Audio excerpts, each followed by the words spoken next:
మాకు తూర్పుగోదావరి జిల్లా వస్తే మీరు ధవళేశ్వరం వెళ్ళండి, అమలాపురం వెళ్ళండి, రావులపాలెం జంక్షన్కి వెళ్ళండి.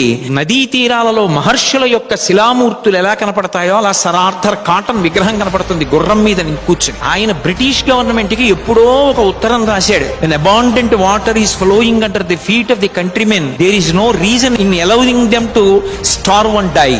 అవతల వైపు నుంచి జవాబు రాశారు, అయితే నువ్వు ఆనకట్ట కట్టి నీటిని నిలువ చేసి కొన్ని వేల ఎకరములు సాగు కావడానికి కారణము కాగలవా?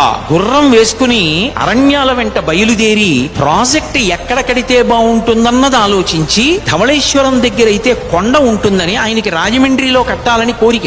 ఆ ఆనకట్ట వల్ల కొన్ని వేల ఎకరాలు సస్యశ్యామలమవుతాయని, దాని వల్ల ప్రజలు బ్రతుకుతారని ఆయన దేశంలో ఉన్నన్నాళ్ళు కూడా కష్టపడి అంత గొప్ప బ్యారేజ్ కట్టి అందులోంచి గోదావరి జలాలు వెళ్లి రైతులందరూ సాగు చేసుకుని అన్నం తింటే పొంగిపోయాడు.